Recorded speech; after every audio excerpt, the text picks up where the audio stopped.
Rina, seorang gadis desa polos berusia 19 tahun, merantau ke Jakarta untuk bekerja sebagai pembantu rumah tangga di rumah keluarga kaya.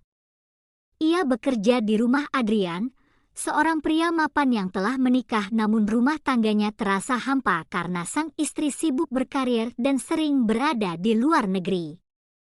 Rina yang lugu, tulus, dan rajin lambat laun menarik perhatian Adrian.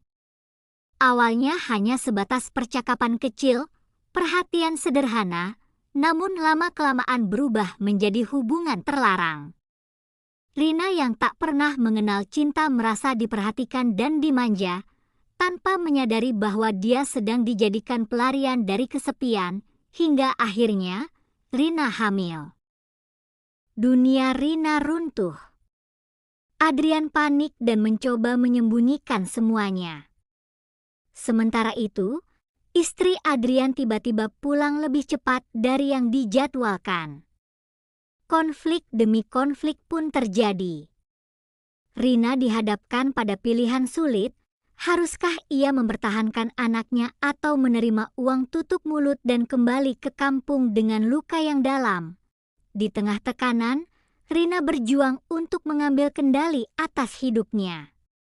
Ia harus memilih antara harga diri atau cinta yang semu. Rina menatap keluar jendela bus ekonomi yang penuh sesak, matanya berkaca-kaca. Ia meninggalkan desanya di Purworejo dengan segenggam harapan. Hidup di kampung terasa berat sejak ayahnya sakit dan ibunya hanya mengandalkan hasil kebun kecil. Ia menjadi tumpuan keluarga. Maka, ketika ada tawaran bekerja di Jakarta sebagai pembantu rumah tangga dengan gaji cukup besar, ia tak ragu menerima. Setelah perjalanan panjang, ia tiba di rumah besar bercat putih di kawasan elit Jakarta Selatan. Rumah itu milik keluarga Adrian Prasetya, seorang pengusaha properti sukses berusia 42 tahun. Istrinya, Karina, seorang wanita karir yang sibuk bekerja sebagai konsultan luar negeri. Mereka hanya memiliki satu anak perempuan, Alika, yang masih duduk di bangku SMP. Rina, mulai sekarang kamu bantu-bantu di sini ya. Bersih-bersih, masak, sesekali antar jemput Alika. Gampang kok, ucap Bu Yuli, pembantu senior yang lebih dulu bekerja di sana. Hari-hari pertama berjalan lancar. Rina bekerja sepenuh hati. Ia cepat belajar dan disenangi semua orang, termasuk Alika yang mulai dekat dengannya. Namun, perlahan-lahan, perhatian itu datang dari arah yang tak terduga. Suatu malam, saat hujan turun deras, Rina sedang membersihkan ruang tamu. Ia tidak menyadari bahwa Adrian berdiri di belakangnya, memperhatikannya dalam diam. "Kamu belum tidur?" tanya Adrian pelan. Rina tersentak. "Belum, Pak. Saya mau bersihin ruang tamu dulu." Adrian tersenyum tipis. "Kamu rajin ya, jarang ada pembantu sepertimu." Rina menunduk malu. "Saya cuma ingin bekerja baik, Pak." Setelah itu, kejadian serupa terus terulang. Tatapan-tatapan yang dulu terasa biasa kini mulai terasa ganjil. Kadang Adrian memuji masakannya, kadang menawarkan mengantar Rina saat hari libur, bahkan pernah diam-diam membelikan ponsel baru sebagai hadiah ulang tahun. Rina bingung.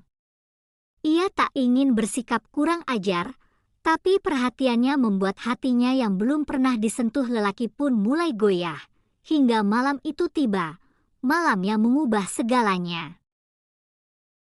Hujan turun dengan deras malam itu. Petir menyambar sesekali, membuat suasana rumah besar itu terasa sepi dan mencekam. Ibu Karina sedang dinas ke luar negeri. Alika menginap di rumah temannya. Rumah hanya dihuni oleh Rina, Pak Adrian, dan Sunyi yang menyelimuti. Namun, langkah Adrian mendekat. "Kamu baik, Rina. Kamu berbeda. Kamu selalu mengingatkan saya pada masa muda yang jujur dan hangat." Ucapan itu membuat jantung Rina berdebar. Ia tidak tahu apa yang harus dilakukan. Ia ingin menolak, tapi tubuhnya kaku. Ia bingung antara rasa takut, rasa ingin dimengerti, dan perasaan yang entah sejak kapan tumbuh terhadap lelaki itu. Dan malam itu, batas pun terlewati. Beberapa minggu setelah malam itu, Rina mulai merasa aneh. Tubuhnya lemas, mual di pagi hari, dan siklus bulannya terlambat. Ia tahu, ia tak bisa membohongi diri lagi. Ia hamil.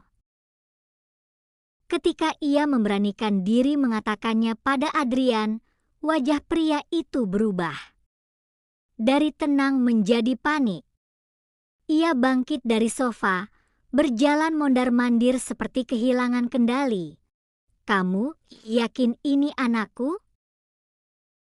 Rina hanya bisa menunduk, air mata mengalir di pipinya.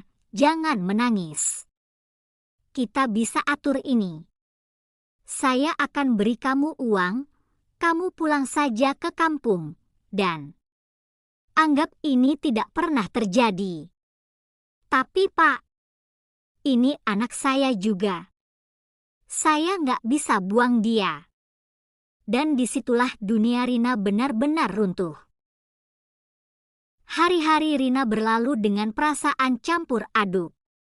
Ia merasa jijik terhadap dirinya sendiri, tapi juga marah kepada Adrian.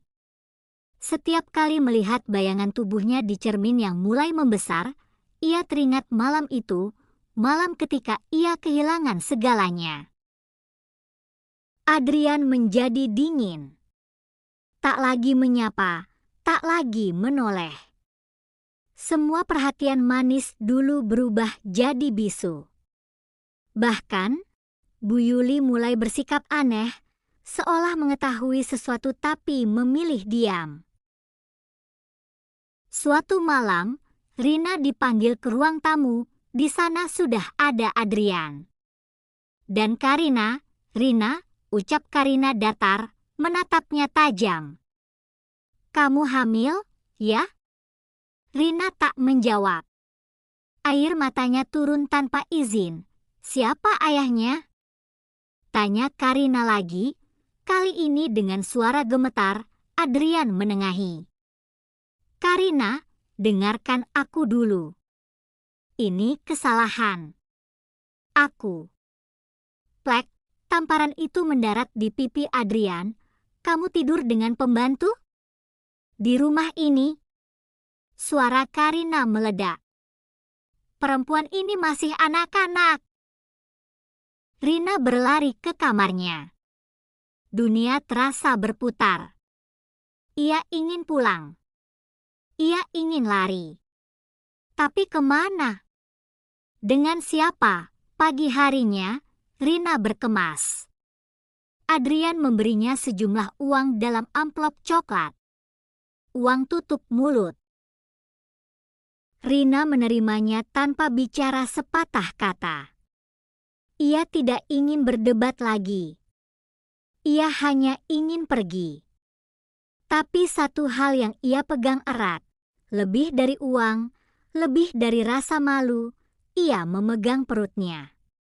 Janin itu, satu-satunya yang tersisa dari kehancuran yang ia alami.